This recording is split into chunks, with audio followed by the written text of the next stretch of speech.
சட்னி அரைக்க போகிறோம், தேங்காய் சட்னி. அதுக்கு தேவையான பொருள் தேங்காய், காஞ்ச மிளகா, உடச்சக்கடலை 2 ஸ்பூனு, இது 1/4 கப்பு எடுத்திருக்கேன்.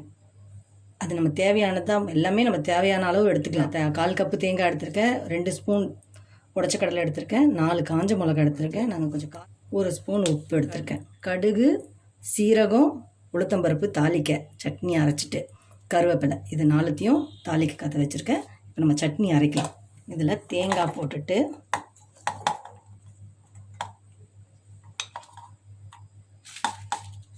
காஞ்ச மிளகா, உப்பு,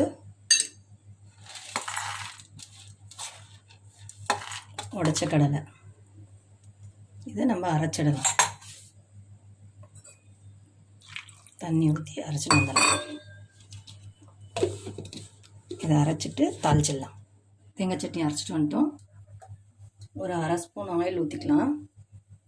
இப்போ எண்ணெய் காஞ்சிடுச்சு. காஞ்சதும் கடுகு, உளுத்தம்பருப்பு, சீரகம்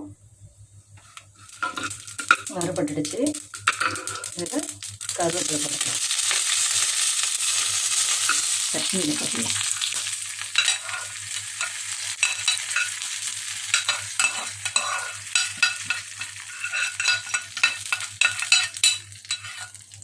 நம்ம சட்னி தயாராகிடுச்சு. சாப்பிட்டு பார்த்து எப்படி இருக்குன்னு சொல்லுங்கள்.